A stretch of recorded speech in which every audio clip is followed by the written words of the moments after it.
8 ta' Ottubru, Santa Tajde, penitenti, għexet fis-seklu 4. Skont il-leġenda tagħha, hija kienet imrobbija bħala nisranija, imma saret magħrufa f'Lixandra, l-Eġittu, minħabba li biġmiela kienet tipprova tiġbed u twaqqaf id-dnub lil diversi irġiel.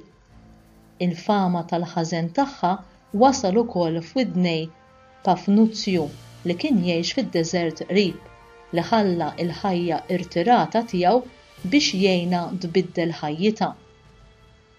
Meta wasal fid-dar tagħha talabha li jkellimha fejn żgur ma kien jarahom u josservahom ħadd. Jekk inti qed tibża li jarawk in-nies, qaltlu Tajde, hawn ma jarana ħadd, imma jekk qed tgħid għall-Alla, int taf tajjeb li hu jinsab kullimkien. Pafnuzzju ħass punt minn dak li kienet qalet u kellimha fuq it-tmiem tagħha meta jkollha tagħti kont ta' emila kollu. L-eremit irnexxielu bil-grazzja t'Alla ibidlilha ħajjitha. Hi għamlet ħuġġieġa u ħarqet fiha l-ilbies u l-ġawar li bihom kienet tiżżejjen u tiġbed in-nies leha u Pafnuzzju ħadha f'kunvent ta' reliġjużi nisa fid-deżert. Wara li għalaqa f'ċella għalilha biex tgħid spiss it-talba inti li ħlaqtni ikollok ħnina minni. Għaddiet 3 snin f'din iċ-ċella titlob u tpatti għal ħtijietha. U hemm fl-aħħar sabet tassew il-paċi tal-qalb. Wara dan Pafnuzzju bil-parir ukoll ta' eremit famuż ieħor San Anton Abbati u rħib oħra sħabu fosthom Pietru is-Sempliċi ħariġha miċ-ċella u reġa' ta' il-libertà. Imma Tajde l-penitenti talbet li tingħaqad mas-sorjiet ta' dak il-kunvent fejn mietet ġimagħtejn wara.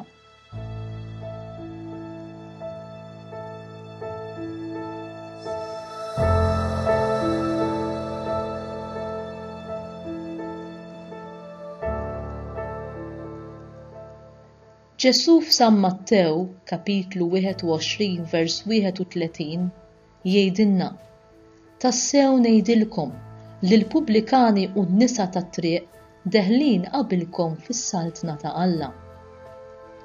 Pafnuzzju u stess dixxiplu ta' San Anton il-Kbir iltaqa' miegħu u ma' xi wħud mid-dixxipli l-oħra tiegħu huma ddiskutew is-sitwazzjoni ta' Tajde u l-penitenza li Pafnuzzju kien ordnala tagħmel. Issa kienu għaddew 3 snin minn mindu Tajde daħlet fiċ-ċella. Ġara li wieħed mid-dixxipli ta' San Pawl kellu ħolma qawwija aktar tard dak il-lejl fejn ra sodda sabiħa b'kisja tal-bellus imdawwar bil-fjuri. Il-patri kompla jiddeskrivi iż-żbuħija inkredibbli ta' din il-ħolma u ħaseb li kienet dwar il-mewt imminenti ta' San Anton li issa kien imdaħħal fi żmien u kien qrib il-100 sena. Imma San Anton qal lil Pafnuzzju li l-ħolma kienet dwar Tajde u l-post li l-mulej lestila fis-sema. Qallu li issa kienet għamlet biżżejjed penitenza li kellha tiġi liberata. Pafnuzzju mar biex jeħles lil Tajde miċ-ċella u l-penitenza tagħha. Huwa spjegala li issa kienet għamlet penitenza biżżejjed u li l-mulej kien ħafrilha. Hija qaltlu jien dejjem kelli t-tifkira ta' dnubieti quddiem għajnejja. Imma b'sorpriża għal Pafnuzzju Tajde ma rriditx titlaq minn hemm ġew. Hija ridet toqgħod fiċ-ċella tagħha u tkompli titlob u tagħmel penitenza. Iżda mbagħad b'ubbidjenza qaddisa Tajde ħallit iċ-ċella tagħha u talbet li tibqa' fil-kunvent mas-sorjiet l-oħra u tgħix ħajja ta' penitenza u talb u tħalliet tagħmel dan. Imma r-rieda misterjuża ta' Alla kienet li wara biss 15-il ġurnata hija tmut f'età żgħira ħafna. Pafnuzzju rċieva l-aħbar tal-mewt tagħha u kien konfidenti dwar il-ħnina ta' Alla fuq ħajjitha. Tajde wara 3 snin ta' penitenza l-aktar sivera kienet ta' bilħaq ħilsa mid-dnubiet tagħha kif ukoll mill-battalji ta' din id-dinja.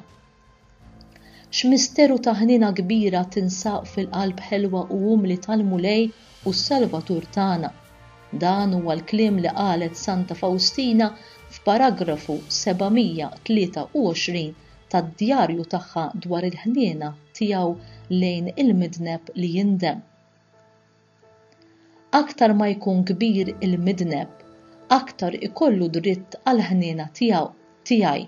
Dan huwa kliem Ġesu innifsu li qal lil Santa Faustina. U f'paragrafu 1146 Ġesu ikompli jgħid: L-akbar midinbin għandhom ipoġġu il-fiduċja tagħhom fil-ħniena tiegħi. Għandhom id-dritt qabel oħrajn li jafdaw fl-abbiss tal-ħniena tiegħi. Binti, qal lil Santa Faustina, ikteb dwar il-ħniena tiegħi lejn l-erwieħ it-turmentati, erwieħ li jirrikorru lejn il-ħniena tiegħi jiena nieħu gost bihom. Lil dawn l-erwieħ nagħtihom aktar grazzi milli huma jifilħu jitolbu. Ma nistax nikkastiga wkoll lill-akbar midneb jekk hu jirrikorri lejn il-ħniena tiegħi, imma għal kuntrarju jiena niġġustifikah fil-ħniena tiegħi li hi bla tarf u li ħadd ma jista' jifhimha. Ikteb qabel ma jiena niġi bħala mħallef ġust, l-ewwel niftaħ beraħ il-bib tal-ħniena tiegħi. Min ma jridx jgħaddi mill-bib tal-ħniena tiegħi ikollu jgħaddi mill-bib tal-ġustizzja tiegħi. Kien għalhekk li l-mulej tagħna is-sagrament tal-qrar tar-rikonċiljazzjoni biex jgħaddilna dawn il-grazzi li diġà kisbinna bil-mewt tiegħu għalina fuq is-salib permezz tas-saċerdot Ministru tiegħu. M'hemm l-ebda mezz ieħor biex wieħed jista' jirċievi l-maħfra għal dnubietu. Hekk jgħidilna permezz ta' Santa Faustina f'paragrafu 1448. Ikteb, tkellem dwar il-ħniena tiegħi. Għid lill-erwieħ fejn għandhom fittxu l-faraġġ, jiġifieri fit-tribunal tal-ħniena, is-sagrament tal-qrar. Hemmhekk iseħħu l-akbar mirakli u jirrepetu ruhom bla waqfien. Biex wieħed japprofitta minn dan il-miraklu, m'hemmx għalfejn imur xi pellegrinaġġ kbir jew wettaq xi ċerimonja li tidher minn barra. Biżżejjed li wieħed jiġi bil-fidi f'riġlejn ir-rappreżentant tiegħi u jurih il-miżerja tiegħu u l-miraklu tal-ħniena tiegħi ikun jista' jidher bis-sħiħ li kieku r-ruħ tkun bħal katavru qed jitmermer, u għalhekk skont kif jaraw għall-bnedmin ma jkun hemm l-ebda tama li terġa' tiġi f'tagħha u kollox ikun diġà mitluf. Mhux hekk ma' Alla, il-miraklu tal-ħniena divina jerġa' jġedded lil dik ir-ruħ bis-sħiħ.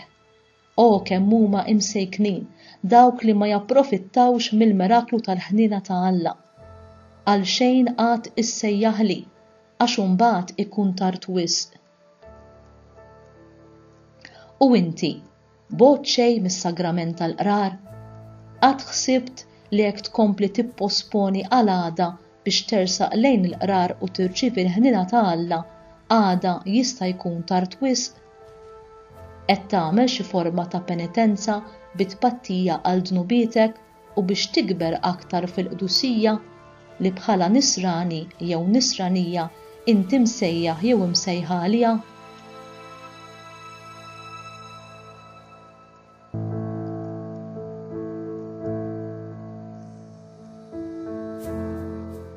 Talba, mulej Alla, int kon ġeneruż fi ħnintek lej Santa Tajde u meta rajt l-indiema sinċira tagħha minn prostituta wassalt lil din il-penitenta għal qdusija li rid tara fiha.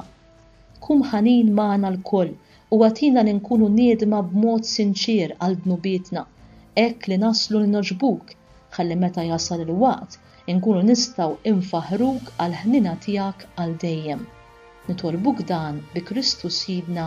Amen.